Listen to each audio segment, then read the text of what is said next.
Hello, everyone. Good afternoon. Welcome to our training today. I'm going to wait for just a minute so that others can join us. I see a lot of people are joining at the moment. As we're joining, I would like to introduce myself. My name is Manar Marouf. I am an education officer with CORE, Cultural Orientation Resource Exchange. In my work, I help plan and deliver training opportunities such as this one to help resettlement staff do their work effectively. Before we start, I just want to mention that today's session is recorded and all materials will be shared with you afterwards. First, let's just quickly review some of the main Zoom activities or features, available for you to use in this session. You may switch your audio between your computer and phone at any time under audio settings in the lower left corner of your screen.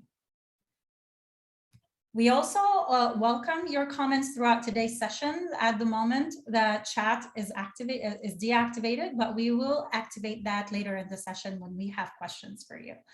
But addition to that, we will have time at the end to do Q&As. And so feel free to type your questions in the Q&A box. You can also click thumbs up to upvote another participant's questions.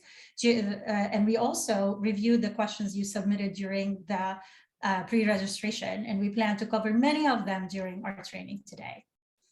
Finally, you have the option to turn on closed captionings on today's webinar. To do so, click CC or live transcript.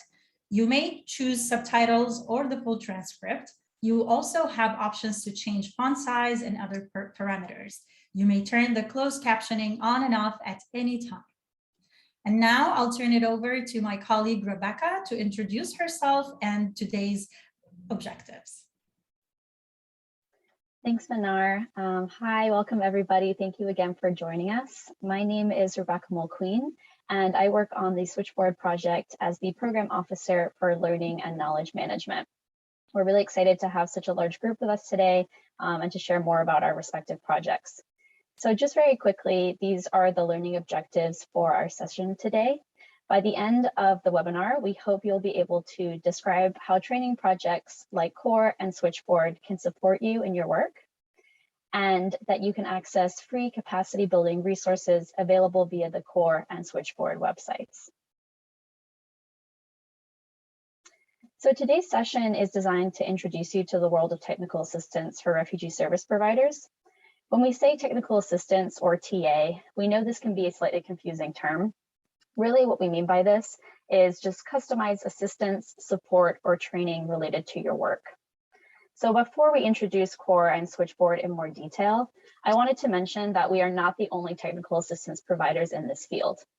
So this table, is a sampling of other providers that we work alongside, and they all specialize in different topic areas, some of which overlap. These projects are funded by a variety of grants, but the National Capacity Building Project, for example, is funded by the Office of Refugee Resettlement, which is the same funder as Switchboard. So there's definitely some overlap between the funding streams as well. So I've listed the websites here for your reference. Please feel free to screenshot this slide.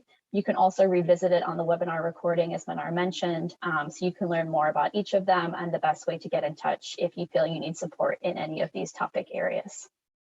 So I'll now pass back to Manar to share more about the CORE project. Thanks, Rebecca. So let's start with the first part of our session today, talking about CORE. And before we start, I have a question for you. It is a poll question that will show on your screen. The question says, which of the following statements are true for you? Select all that apply.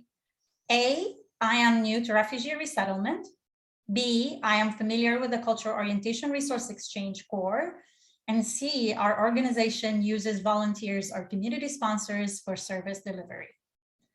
We're gonna give it 30 seconds to 45 seconds to give a chance to everybody to participate, and then we will share the results with you afterwards.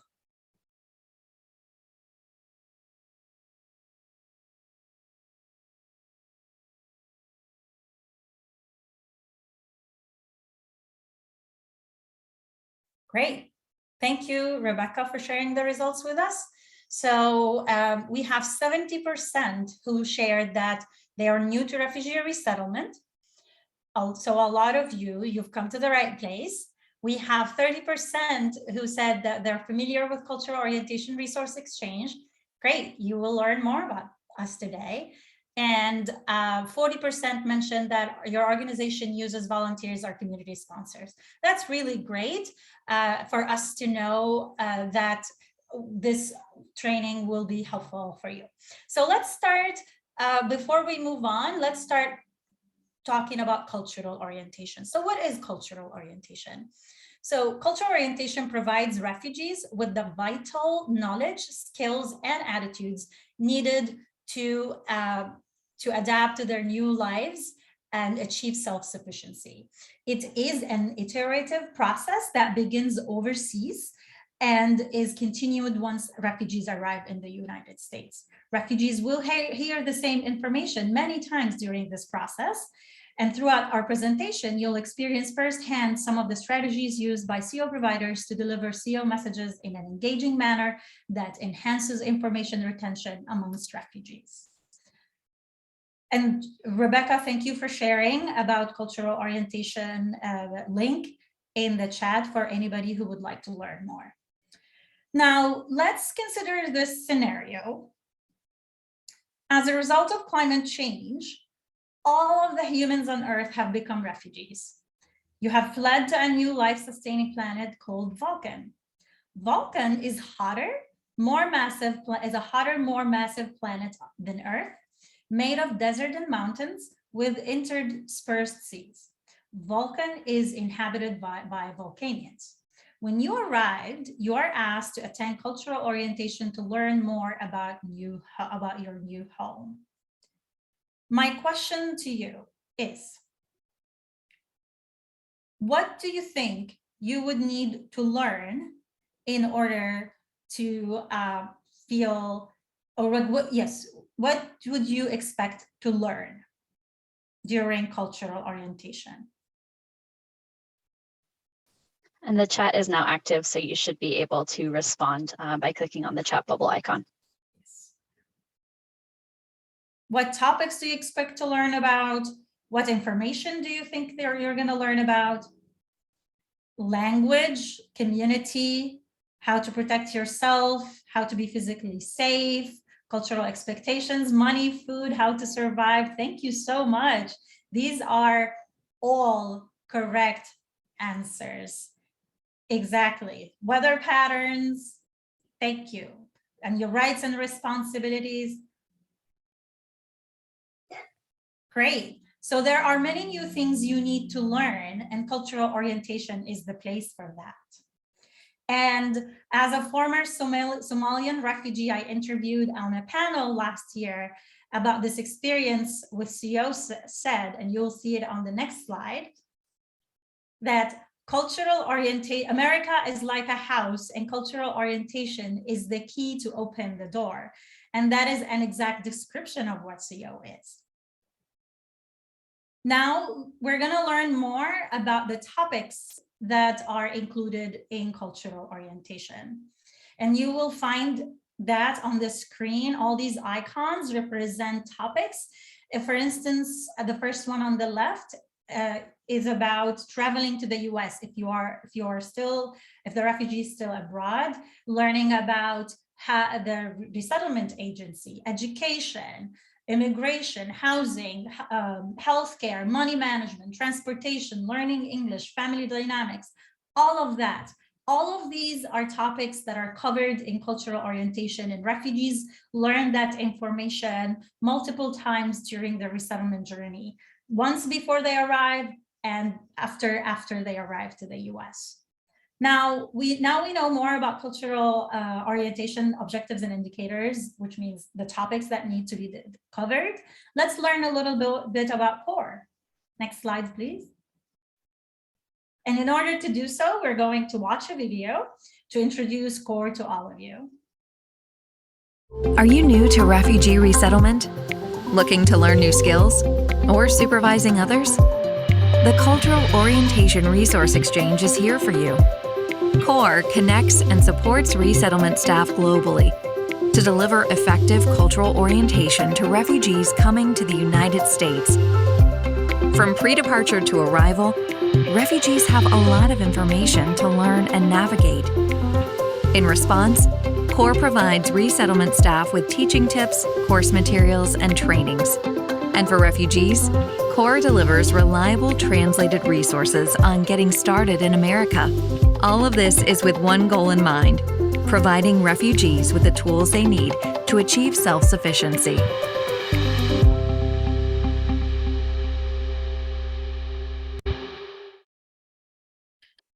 Thank you, Rebecca.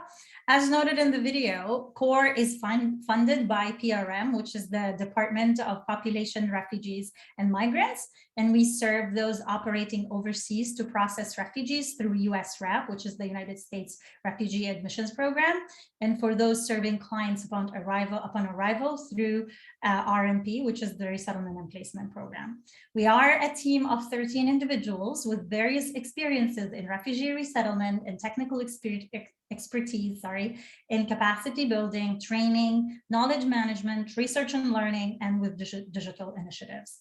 You can learn about more about our team actually on our website, and I will share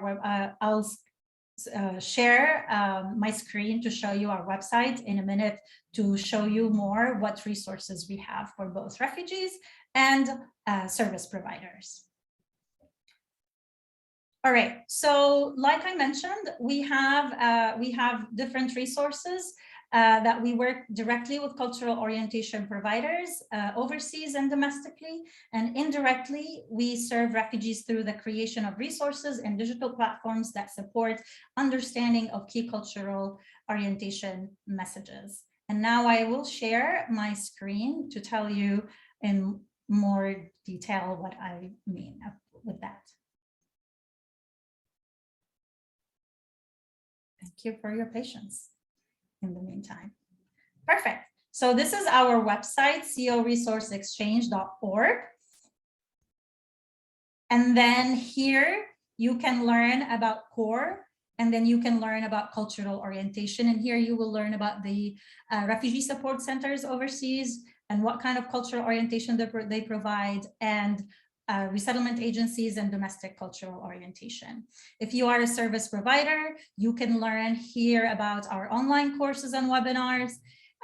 Since a lot of you are new to refugee resettlement, and if you are new to cultural orientation, there are resources for new providers on how to best onboard.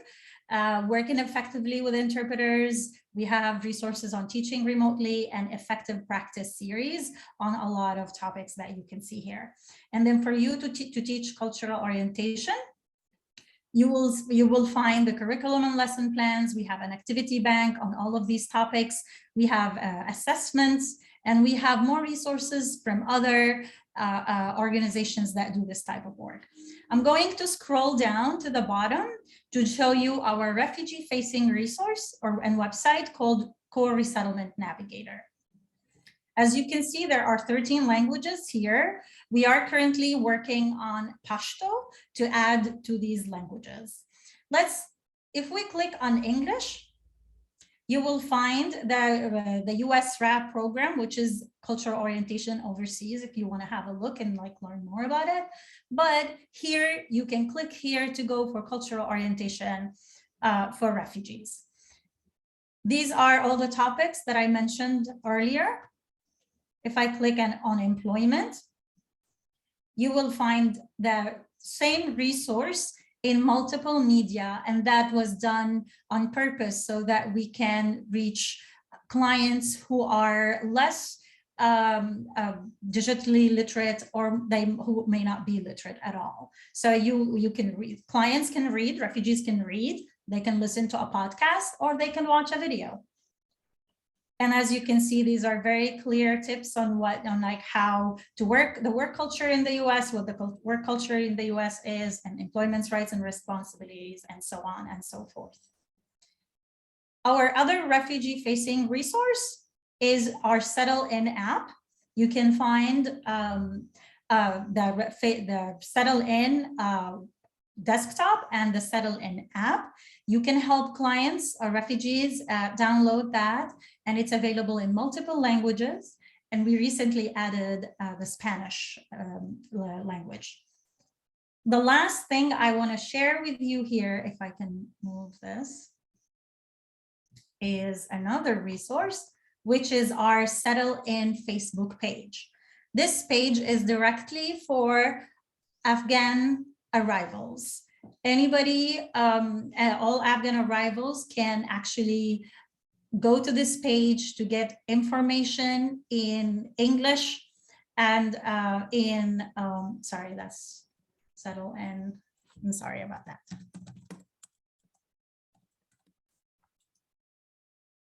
That's the one.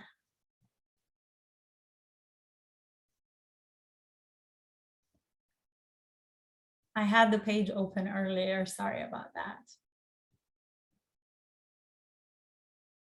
Yes, this is the one. So on this page, Afghans or Afghan arrivals can get information in Dari, Pashto, and in English, and they can actually attend live events. They can, in addition to that, send questions directly to our website, to our digital community liaisons, who can answer them within 24 to 48 hours. I'm going to stop share right now and go to the next slide.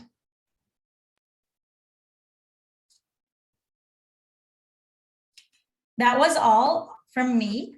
I look forward to reading your questions and answering them later in the session. But to learn more about CORE, please sign up for the CORE Connection newsletter, and you can do so by scanning this QR code.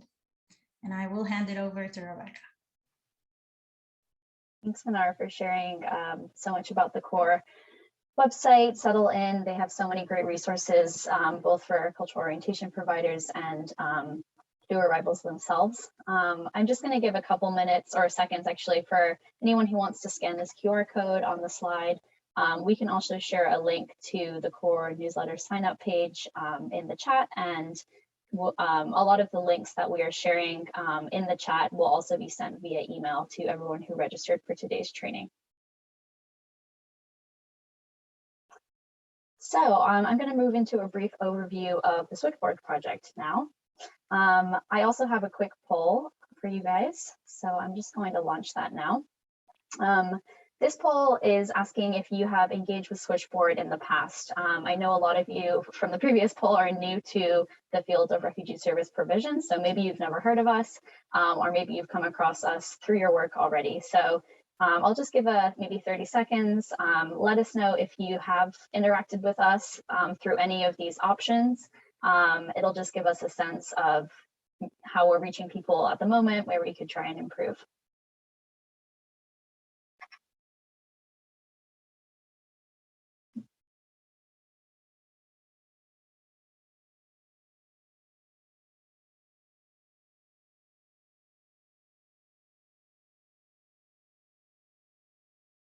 Okay, I'm going to close the poll here.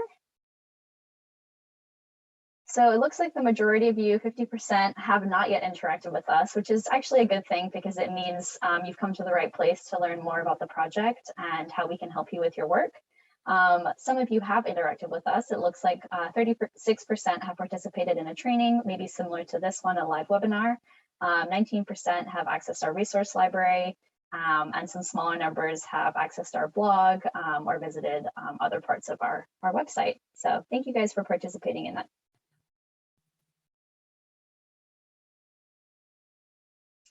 So for those who have not yet interacted, this slide is for you. So what is Switchboard?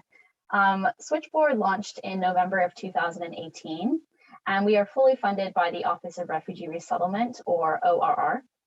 And Switchboard is a one-stop resource hub for refugee service providers in the United States. So the project is not geared directly at newcomers or refugees, but more those who are serving them in some capacity, whether that be through case management, employment services, mental health services, education. It's really obviously a very wide range of different roles that we are aiming to support through our project. So the grant is implemented by the International Rescue Committee, and the project structure that we have, it's a small team of only 5 of us in-house, but we work with Lutheran Immigrant and Refugee Services in a partnership. And then we also have a large roster of subject matter experts. And so we work alongside those experts to produce resources, live trainings like this one, self-paced online courses, and much more. So our small team is not the expert on every topic that we cover. We really lean on these subject matter experts to work with us as consultants. And so this slide represents a bit of our workflow and how we determine the topic areas that we focus on in a given year. So the scope of Switchboard covers a really wide range of topic areas that I'll touch on a little bit more. But because there's so many, it's around 13 different areas, we can't cover all of them in detail. So once a year, we conduct a needs assessment of our audience, and this occurs every October. So if you are already signed up to our listserv or were a couple months ago, you may have seen an announcement about this. And so the needs assessment is an online survey, and we basically ask our audience, what's the priority for this year? What are you guys looking to learn about? What kind of formats are most accessible to you at the moment? Do you like webinars, blog posts? You know, what's really going to help you the most? And so we use that to kind of inform our work. The second piece on the left here says technical assistance requests. As we touched on, technical assistance is the customized support piece. And so we have a form on our website where folks who receive ORR funding can fill out this form and let us know that they need help in a specific area or a specific way.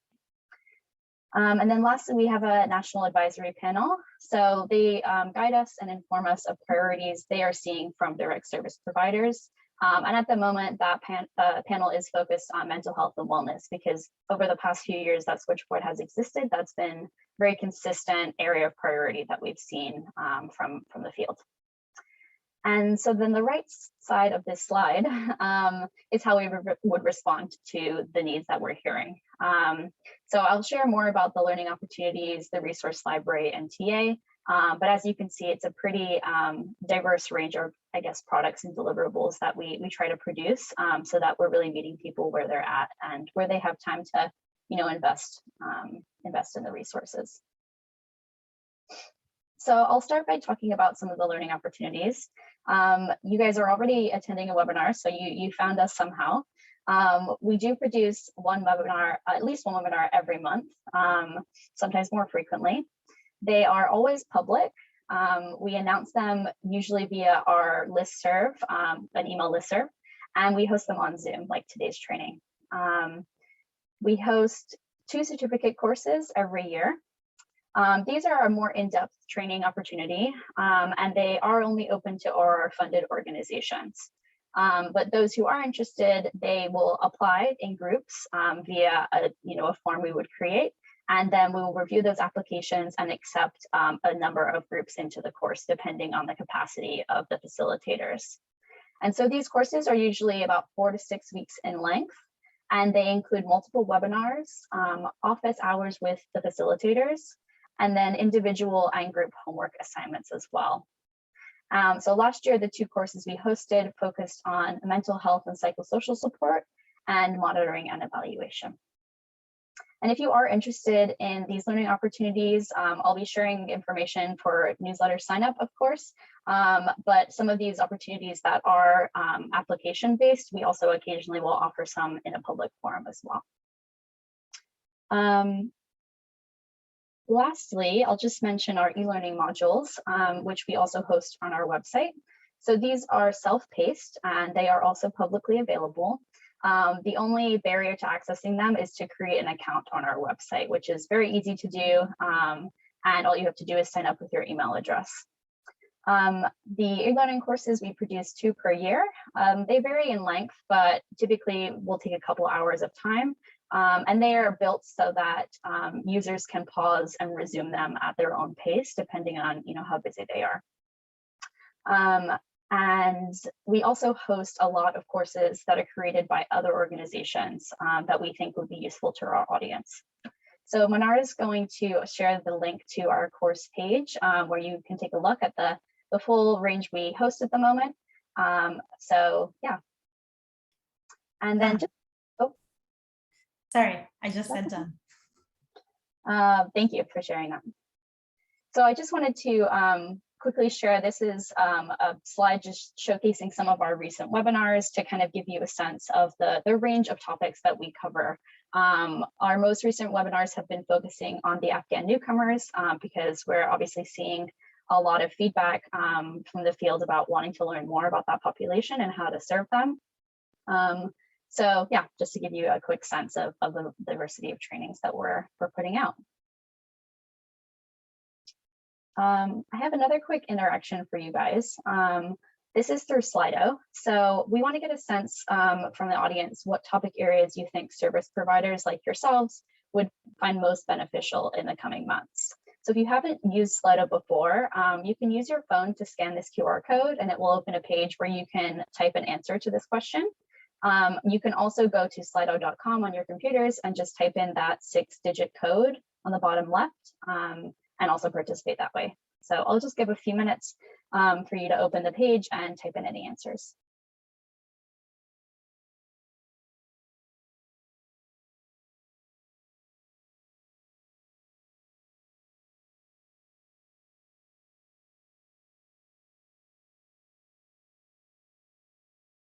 Okay, seeing a couple of responses. How to speak to refugees, appropriate language, cultural norms, culture, outreach, and just understanding Afghan culture. Okay, so it seems like culture is a theme that's coming through. And I think the larger text is if multiple people have given that answer. Housing, that's another one that we've been seeing a lot too. Moving very quickly. Employment and engaging employers. Trauma-informed care. We actually have some resources that we did last year on trauma-informed care. So I'll touch on those when we go into the resource library section of the presentation. Thank you for all of these responses. I think I'm going to save this and come back to it so that we can use this as kind of a gauge of what other areas we can consider for the next few months. So I think I'll move on here, but thanks again for your participation. And so in addition to the learning opportunities, we have a resource library on our website, which is kind of our bread and butter, I guess. And so this resource library hosts about 750 resources at the moment. It is a mix of things that Switchboard has produced, and then we also host external resources. To give you an example of those, for example, we have a lot of stuff from the CDC, state health departments, the National Resource Center for Refugees, Immigrants, and Migrants. Those are mostly focused on COVID. Switchboard doesn't produce resources in other languages at the moment, just in English. So we feel it's important to host resources from other providers who are translating these materials. So we have a lot of language options available on the website. And we also host resources from other technical assistance providers on these different topic areas. Other resources that come through various newsletters or other parts of our network, we'll also add them if they feel like a good fit for our audience and the original author has approved us linking to them. I'll also just quickly add that we do have multimedia resources. It's not just written pieces. So we do host a lot of videos, podcasts. We just produced a 2-part podcast series on entrepreneurship programs. And we also have a very active blog where typically we put out 1 to 2 posts per month, on a wide range of different topic areas. I'll also just add that the website, the resource library, has a search function where you can type in a search term, or you can also use filters. So I noticed in the pre-registration questions that a lot of folks were looking for resources in Dari or Pashto, or those directed at the Afghan newcomer population. And so in our resource library, which Manar will drop a link to the main page for the resource library, there are boxes that you can use search filters. So you could select Afghan newcomers as a population, or Dari and Pashto as a language, and many other options as well when it comes to topic areas or the type of resource you're looking for. So if you haven't already checked out our website, I definitely encourage you to do so. We have a lot of stuff on there, and it's likely we may have a resource or something that would match your needs. And so again, just quickly to give a sense of what our downloadable resources look like, on the left are information guides, which are typically 3 to 5 pages long. And then on the right are some toolkits, and those are usually more in depth, about 10 pages or more. And we try to make those as practically useful as possible. So we'll include templates or scripts or other things that can be edited and actually used in your work, as opposed to just learning and reading about something. And so the last piece I'll speak on quickly is the technical assistance. By now you've heard this term many times over the course of this training. And so as I mentioned before, we have this form on our website that if you receive Aurora funding, you can fill out and let us know that you would like some support from us. The support can be in the form of a virtual consultation. We can create a list of resources for you if there's a specific need that you're looking for. Or we can also create something customized, like a written resource or even an online training if the audience that you are presenting to is large enough. And as I mentioned, we do work with a lot of subject matter experts. So for most of our TA requests, we do match each request with a consultant who's an expert in that area, and then kind of help Switchboard acts as sort of the intermediary to facilitate the support that's needed, depending on what it is. So Manar is also going to drop a link, to our technical assistance page. So feel free to look at that. We do have a video on there that actually explains technical assistance in a bit more detail. And of course, you can fill out the form and let us know. Hopefully we can be in touch. And speaking of that, here's our contact info. So please feel free to send us an email, take a look at the website. And yeah, we hope to hear from you. So I'll pass back to Manar now before we head into the Q&A portion of the training. Thank you, Rebecca. So our last piece that we would like to share with you is who you can reach out to in case you have questions. And it seems from the poll that we did earlier that many of you are new to your role. So it's normal to have questions specifically in the beginning. So in addition to external TA projects like ours, there are other avenues for seeking assistance that may be more effective depending on what type of support you need. So questions related to specific policies or programs at the local level are best suited for leaders in your organization, or perhaps your resettlement agency's headquarters. Resettlement agency headquarters will also be able to share information about large grants that operate to a national level and procedures that apply to all office locations. Your state refugee coordinator is best suited for questions specific to state-operated programs, eligibility questions, state-level funding, and more. They are also likely to be able to help with questions surrounding federal programs and how they may apply to your state. So feel free to reach out to TA projects if you need support on anything not previously mentioned.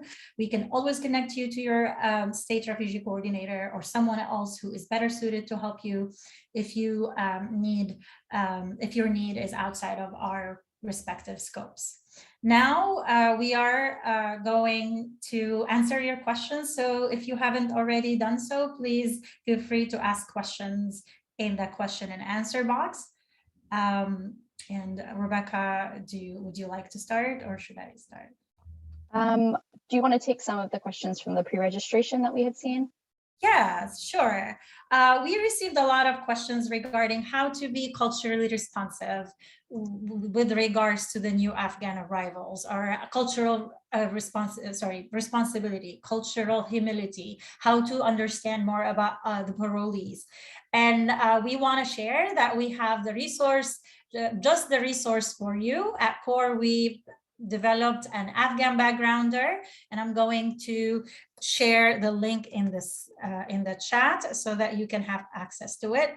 In this backgrounder, you'll find information about Afghanistan, its culture, and all, in addition to tips on how you can work with Afghans during cultural orientation. But really, this resource is for everybody who works with refugees, not just cultural orientation providers. The other question that we received was about how churches can support Afghan arrivals. Again, there are specific organizations that can help you with that, and you can do so through sponsorship. I'm going to share resources or links to websites called Circle of Welcome, Welcome US, and RCUSA. You can go there to learn more on how you can support Afghan parolees. Another question sorry. I was just going to add, these links are in the chat that Manar is referencing. Yes, thank you. Another question we received is that if we at CORE are able to work with organizations that are not ORR funded, I think we would like to learn more about what type of assistance you're talking about. But in general, we have worked with entities that are not ORR funded. We work with subject matter experts that that help us in our work. Specifically, like an example of that is the Afghan backgrounder. Great. I'll take a couple questions that I'm seeing in the Q&A that have come in. I think some of these a few of them are directed at CORE, but I do see a question that I think could apply to either of us, which is, can you elaborate or give examples of technical assistance? And I'm happy to share some examples from Switchboard. So as I mentioned, TA can kind of take a few different forms. We receive requests where folks really just are looking for someone to speak to an expert through a virtual meeting or a phone call, and so we'll set that up. We also have TA requests where they're looking for something a little bit more in depth. So that might be in the form of a customized webinar if it's a large audience. And so in the past, we have worked with subject matter experts to create a customized webinar specifically on the topic that's been asked about. We also create resource lists. So if we receive a request from someone who, for example, is asking for, we received a lot of requests related to the Afghan newcomers. So maybe resources in Dari or Pashto, or specifically how to serve Afghan youth, for example, who are coming into schools in the United States. And there's many different kind of topics that we receive, but we can create a list of resources that are already out there, so we're not reinventing the wheel. And if we don't find the resources that this person has asked for, that to us is an indicator that there might be a gap here. And maybe that's a place where we can either create a customized resource or work with other organizations who are already doing that to see if they have something in the works that might be coming out soon. So Manar, feel free to add on to that if you'd like. Yeah, thank you. Just in the interest of time, I would like to answer some of the questions in the Q&A section. Somebody, I think Earl, asked if the website is in other local language, particularly Dari, Farsi, and Pashto. I'm not sure if you meant the website directed at refugee resettlement providers. But if you mean the other websites that I mentioned, the Core Navigator and Settle In app, they are in Dari, and we are in the process of developing Pashto translations, and we will definitely let you know when that is available. The other question from Helena, how do we get certified for CO training? That's a great question. Like I mentioned earlier, on our website, we have courses for new resettlement cultural orientation providers. And I'm gonna just put in the chat where you can go to sign up. It is on our learning platform. You will have that in the chat for anybody who is interested, and you can take courses, and after you finish the courses, you will get a certificate. Another question about where can you learn about the organizations that are working with Afghans? I'm also going to share in the chat the Refugee Processing Center website, where you can learn more about organizations in your state and across the United States that are serving not just Afghans, but everybody. And you will be able to see if they are serving Afghans as well in that location. I see a question from Natalie. I have noticed that Afghans speak very emphatically and religiously. They also ask not just how we are, but how our families are, which crosses professional boundaries to Americans. Are they offended if we do not speak to them the same way? I think that's a great observation, Natalie. I think the best way is to very kindly and gracefully thank them when they ask these questions, and these are definitely cultural norms. And if you go back to our Afghan backgrounder, you will learn more about why our Afghan clients ask about somebody else's families, because they actually, family is not just the person or like their immediate nuclear family, but also their it extends to their cousins, uncles and aunts, and grandparents. So it's a form of respect. So what I would suggest for you or to you to do is if you are working with them, to mention that there are differences in culture, there are cultural differences, and in America, specifically for professional settings, this is how people interact, but also show that show appreciation that they're asking about your families. I can just Rebecca, add quickly. sorry. No Yeah. problem. I just wanted to also share that Switchboard has produced some resources recently, also related to Afghan newcomers, providing cultural orientation, background on the history of the country, and a lot of context. So please take a look at our website as well, because we do have a lot of information, even just on simple interactions day to day, how to best approach those, and yeah. So hopefully that would also help you for this question. Thanks. Somebody, Felix, I think, asked, do we have to pay for the courses? I don't think, sorry, for CORE, the courses are for free, and I'm assuming they're the same for Switchboard. Is that correct? Yes, that's correct. All of the courses we have posted on our website are free. Yes.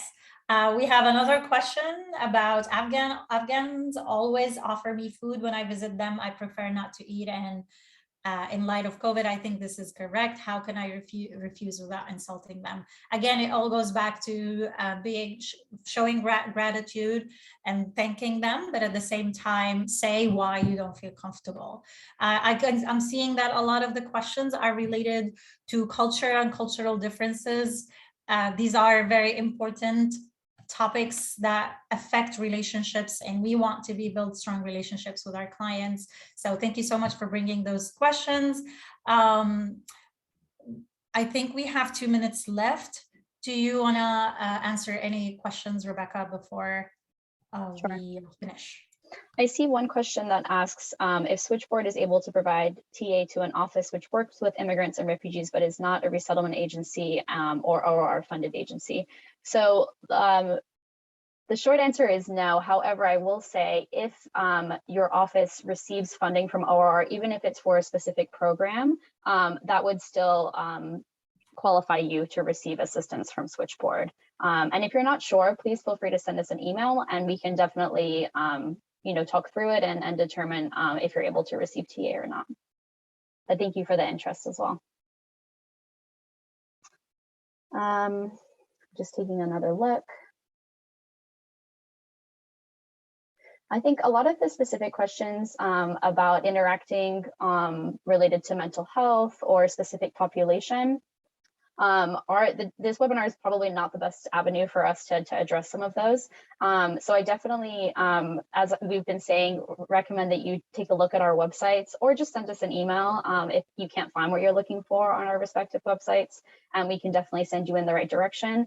And also maybe consider talking to your RA headquarters if you can't find the answer through a TA provider as well. And so I see that we have about a minute left, so I think I'm going to close the QA there, but thank you so much for all of your questions. And again, please feel free to get in touch with us.